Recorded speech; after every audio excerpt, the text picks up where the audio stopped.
kina Ate Vina. Benjamin. Time po natin. May kasama tayo ng vlogger. Ayun, ang dami nila. Mga collab.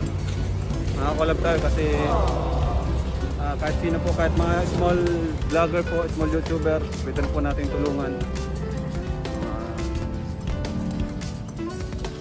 Hindi lang po mga mahihirap, pati na rin po yung mga vlogger na gustong mag-vlog. Hello mga langga, mga ka-OFW natin dyan, mga ka-friendster natin sa iba't ibang sulok ng mundo. Kamusta? Sana ay nasa mabuti kayong kalagayan. Welcome back sa aking munting palasyo. Ngayon pag-uusapan natin ito yung si Vina. Kasi nga sa latest update ni Kalinga Prab, dinagsa o binisita nga ng maraming small YouTubers at vloggers itong si Vina sa bahay nila.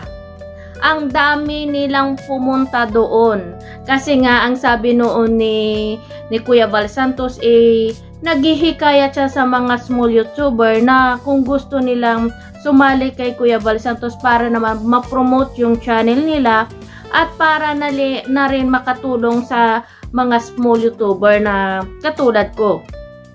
Kaya marami nang natulungan itong si Kuya Val Santos Matubang na mga small YouTuber na hindi lang natulungan ay binigyan pa niya ng allowances every month. Yung kasi yung mga small YouTuber din na gusto rin nilang tumulong sa mga taong nangangailangan. Kaya ginaguide ni Kuya Val Santos o tinitraining niya kung paano nila gagawin. Ito yung ano niya, parang ginaguide niya talaga kung ano talaga yung ang magandang gawin at para na rin maparami yung subscriber nila at sa ganon lumaki yung kita nila. At pag lumaki na yung kita nila ay pwede na silang tumulong na sarili na nilang kita sa mga taong nangangailangan. Kaya marami ngayon yung mga small YouTuber nga na sumasama nga sa pagbablog ni Kuya Val Santos at ni Kalinga Prab. Gaya nga ng sabi ni Kalinga Prab na gusto nilang tumulong sa mga taong small YouTuber din. Kaya yon kasama nila pumunta doon kila Vina ang mga ilan sa mga vloggers na gusto rin umangat yung channel nila. At hindi lang kay Vina sila pumunta, pumunta rin sila doon kay Ate Mylene sa bahay nila. At doon nga makikita na marami talaga ding mga viewers ang nanonood sa kanila kasi nga naman sino ba naman ang hindi manunood kasi nga alam naman natin na maraming supporters itong si Kuya Val Santos Matubang at ang Kalinga Prab. At kaya nga hindi na nakakapagtataka na marami na rin yung mga viewers nila kasi nakikita ko yung mga video nila at napapanood ko rin. Syempre mga Kalingap team din sila, ang daming views nila. Kaya nga good job at maraming salamat sa kay Kuya Val Santos Matubang, Kalinga Prab at Kalingap team kasi nga tinutulungan nyo sila. Kaya malaking pasalamat din ng mga tao na to kasi nga malaking tulong naman talaga sa channel nila. Kasi nga pag once na promote ka ni Kuya Val Santos Matubang sa kanyang live, tsak na yung mga supporters ni Kuya Val Santos. Alam nga isang million ito, marami talaga mga supporters niya. Maraming supporters nga ito si Kuya Val Santos, marami na siyang subscriber at malapit na siyang umabot ng 1 million. Kaya once na-promote yung pangalan mo o yung channel mo doon kay Kuya Val Santos Matubang, yung mga sponsors, yung mga supporters niya doon pinupuntahan yung channel nyo at sinasubscribe ka nila. Kasi nga marami na talaga mga YouTuber na small YouTuber na napatunayan yan at nakita ko talaga na malaki yung tulong na once na sumali ka kay Kuya Val Santos Matubang. Hindi ka naman pinipilit nila, wala kang babayaran bagkos si Kuya Val Santos pa Matubang yung bibigay ng allowance sa'yo. Siya yung may monthly allowance ka pa na 10,000 pesos. Iba ba yung mga bigas na binibigay niya sa iyo? At syempre, yun naman talaga yung adhikain ni Kuya Val Santos Matubang na hindi lang sa mga taong mahihirap yung tutulungan niya, Siyempre yung mga OFW nga gusto niyang tulungan, mga small YouTuber ng OFW, at yung mga small YouTuber talaga na gusto maging tumulong sa mga taong nangailangan. Kaya nga napaka-bless nila nga kasi nga lumapit sila kay Kuya Val Santos Matubang kasi nga alam naman natin na walang ibang iniisip si Kuya Val Santos Matubang kundi yung tumulong. Kahit na mayroong mga tao talagang na gustong pabagsakin itong si Kuya Val Santos na sabihin nila na bawal daw siyan sa batas kasi na sinasabi nila na poverty porn yan, pero wala silang magagawa kasi nga yung gusto lang talaga nila Kuya Val Santos, hindi lang siya, marami talagang mga charity vloggers na gusto talagang tumulong, kaya hayaan nyo na yung mga ganyan na mga batas na yan kasi sa panahon na ngayon marami yung nangangailangan ng tulong. At yung importante wala kayong ginagawang masama, yung sa inyo lang gusto nyong tumulong sa mga taong nangangailangan. Kaya maraming salamat Kuya Val Santos kasi nga hindi mo binigo yung mga small YouTuber na gaya ko na gusto ring umangat yung channel nila at gustong tumulong sa mga taong nangangailangan.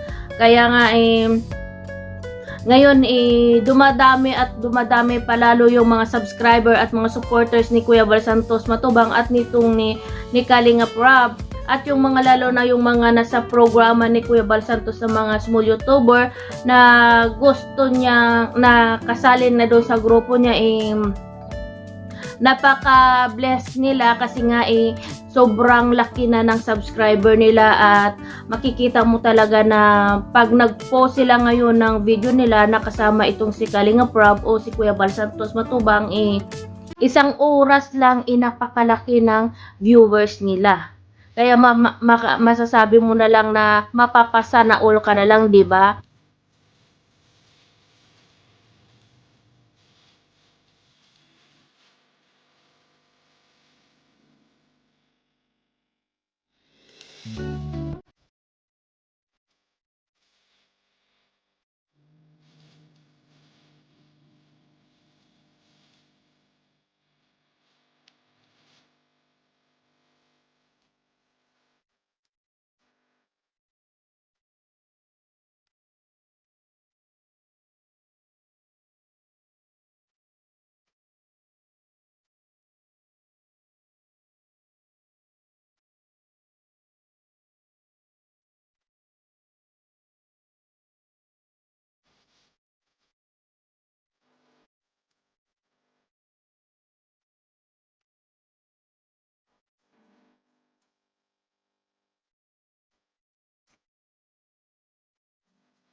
Yun na guys, nakikita natin na pagdating nga nila ni Kalingap Rob at yung mga Kalingap team at syempre yung mga small YouTuber nga doon sa bahay nila Vina Morales, tulog pa nga ito. Kaya hinintay muna nila at tiningnan yung bahay nila Vina na malapit nang matapos at napakaganda nga at na malaki tingnan nga. Yun nga na nag-usap-usap din sila tapos nung nagising na nga itong si Vina, nagulat nga ito si Vina Morales kasi nga ang daming tao at saka maraming kamera na nakatutok sa kanya. Sinabi pa siya, biniro pa siya ni Kalingap Rob na artista na daw siya kasi maraming reporter na nakatutok sa kanya. Dito nga medyo nagulat nga ito talaga si Vina Morales kasi hindi niya inaasahan na dadalawin siya o bibisitahin nga siya ni Kalingap Rob at may mga kasama pa. Sinabi niya nga na hindi niya akalain na bibisitahin siya nito. At Sinabi niya nga dito na na-miss niya daw sila Kalinga Prab at lalong-lalo na dun si Kuya Jason nga, kasi sabi niya nakakatuwa nga daw talaga itong si Kuya Jason pag nakikita niya. Kaya tuwang-tuwa nga siya at sinabi niya dito na natutuwa daw siya kay Kuya Jason kasi nga ay napaka-humble nga nito at syempre mabait din. Kaya nga niloloko din siya ni Kalinga Prab na kapatid niya daw ito si Kuya Jason at ito yung kapatid nila na si Jemwell din. Dito makikita natin talaga si Vina na magaling na nga siya. Ang rason nga daw na palagi siyang tulog kasi nga siguro sa gamot na iniinom niya, kaya palagi siyang natutulog, pero at least wala nang problema ngayon si Vina kasi nga makikita natin na magaling na talaga siya at bumalik na yung dating Vina na masiyahin, di ba? Kaya nga maraming natutuwa sa mga taong nagmamahal kay Vina nga kasi nga malaki na yung improvement niya. Pasalamat tayo kay Kuya Val Santos Matubang sa mga sponsors na walang sawang tumulong kay Vina na napagamot na siya at bumalik na sa dati yung pag-iisip niya at hindi lumala. At salamat na rin kasi nga na-discover nga siya ni Kuya Val Santos at binigyan ng tulong na maging para gumaling na nga ito kasi nga nakakaawa na, lalong-lalo na dito kay Lola Rufina na matanda na, mahina rin at hindi alam kung ano yung gagawin. Na sana nga sabi niya noon na si Vina yung mag-aalaga sa kanya, siya yung nag-aalaga na kahit na matanda na siya. At yung pinoproblema niya nga paano na lang daw pag mawala itong si Lola Rufina, sino na lang yung mag-aalaga siya kay Vina Morales kasi nga aalagain talaga ito. At tapos naghuhubad pa, buti nga pag naghuhubad ito ay hindi na talaga lumalabas. At saka pag pinapakain mo daw ito parang nagmamatigas pa at minsan pinapalo niya pa itong si Lola Rufina. Parang inaano niya yung kamay ni Lola Rufina. Nakakahawa kasi nga matanda na nga ito si Lola Rufina. At ayon nga dito sa sa kausap ni Kuya ni Kalinga Prab na yung bahay daw doon na tinitirikan niya, ng bahay na tinutulogan nila Vina Morales, pinalaki pa mas lalo ni Kuya Val Santos Matubang para sa kapatid nga ni Vina, para naman daw sinabi ni Kuya Val Santos para mabantayan niya rin itong si Vina Morales at saka yung lola niya. Maganda naman talaga yung ganon kasi nga kahit anong mangyari o kung sakaling may mangyari man na meron mag-aalala sila at may malakas na tao na nagbabantay sa kanila at pwedeng makatulong at pwede nilang at kahit kung anong oras na kailangan nila andyan na handang tumulong, hindi na kailangan nila na magtawag pa ng ibang tao. At maganda talaga yan na may nagbabantay talaga kay Lola Rufina at saka kay Vina Morales kasi nga matanda na itong si Lola Rufina. Kaya maraming salamat Kuya Val Santos Matubang sa mga sponsors kasi nga hindi nyo talaga pinapababayaan yung mga taong nangangailangan ng tulong at binibigay nyo talaga yung pangangailangan nila. Kita-kita naman natin kung paano nyo inaalagaan at tinutulungan yung mga taong ganito. Kaya mabuhay at God bless us all. Kaya nakatulad ko na tinutulungan na rin ngayon ni Kuya Val Santos Matubang, sana ipagpatuloy nyo yung adhikain din ni Kuya Val Santos kasi nga yun ang gusto nyo rin nga tumulong din sa mga taong nangangailangan. Huwag kayong magbago, magtulong sa mga taong nangangailangan para dumami pa yung magmamahal sa inyo kasi yan, nasimulan nyo na yan, dapat lang na palawakin nyo o alagaan at ingatan kung anong meron kayo ngayon. Kasi nga napakalaking tulong yan sa atin, lalo na sa inyo kasi ngayon nag-uumpisa na kayo. Malaking tulong na ibinigay ni Kuya Val Santos at malaking opportunity na yan na para sa ating mga small YouTuber kasi nga may isang taong nang handang tumulong sa atin. Kaya pahalaga natin at pasalamatan kung anong meron tayo. Yun lang guys at maraming salamat.